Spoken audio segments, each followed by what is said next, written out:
شاہزاد صدیقی صاحب، پہلا سوال تو یہ ہے کہ ہم جو دیکھ رہے ہیں کہ یہ پیٹرول میں 37 روپے اضافہ صرف 15 دن میں گزشتہ، اور ڈیزل 40 روپے مہنگا ہو گیا۔ اب اس کے اثرات کیا آنے والے ہماری معیشت پر؟ کیا کیا چیز مہنگی ہوگی؟ کیا اس کے اثرات بجلی پر بھی ہوں گے؟ بہت شکریہ آپ کا۔ پہلے میں آپ کو اس سال کی پریڈکشن آپ کو دے دوں۔ نمبر 1، روپے کی قدر گرے گی۔ نمبر 2، پیٹرولیم مصنوعات کی قیمتیں جو ہیں بڑھیں گی۔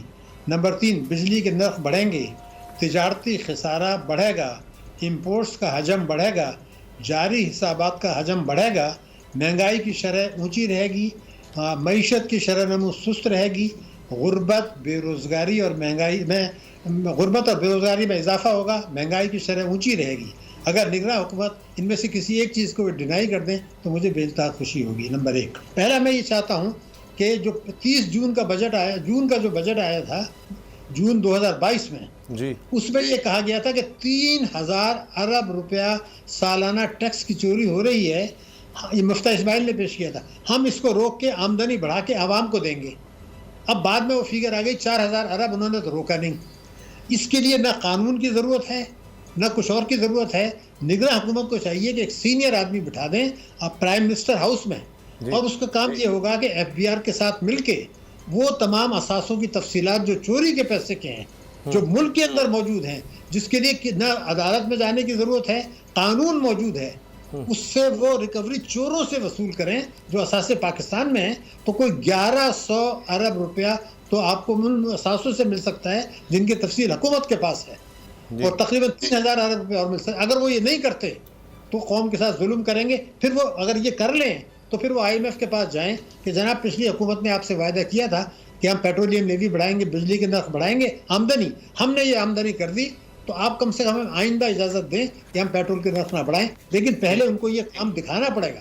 دوسرا، مختصر بتا رہا ہوں، شاہانہ اخراجات بے تحاشا ہیں، تو آپ 10-12 آدمیوں کی کیبنٹ بنائیں، لیکن اس سے زیادہ ضروری یہ ہے کہ جو شاہانہ اخراجات ہو رہے ہیں، حکومتی ادارے اگر ایک سال میں 1000 ارب روپیہ کم کر دیتے ہیں، جس کی گنجائش ہے، تو بھی ان کا کریڈٹ ہوگا، اور اگر نہیں کیا تو بڑا ظلم ہوگا۔ تیسرا، آج بھی بدقسمتی سے پاکستان کے قانون کے تحت یہ بڑا ظالمانہ قانون ہے کہ چوری کا پیسہ ہو، جائز پیسہ ہو، مارکیٹ سے ڈالر خریدیں، فورن کرنسی اکاؤنٹ میں جمع کر دیں اور وہ پیسہ باہر بھیج دیں۔ ایک سال میں 15 ارب ڈالر گیا۔ اگر یہ اسٹیٹ بینک سے مل کے اس قانون کو تبدیل کریں تو میں آپ کو بتاتا ہوں کہ 5 سال میں جتنا پیسہ باہر گیا، اس میں کئی بڑے ڈیم بن سکتے تھے، جس سے ہمارا پیٹرول جو ہے وہ، ہماری بجلی 7 روپے یونٹ ہوتی، 48 روپے نہیں ہوتی، اور ہنڈی حوالے کا کاروبار روکیں۔ اگر یہ کر لیتے ہیں تو کارنامہ، ورنہ تو یہ ہے کہ وہی جو تماشا ماضی میں ہوتا رہتا، خدا نہ خواستہ وہی ہو۔ جناب، اگر آپ کو یہ ویڈیو پسند آئی تو سبسکرائب کریں اور بیل پر کلک کریں۔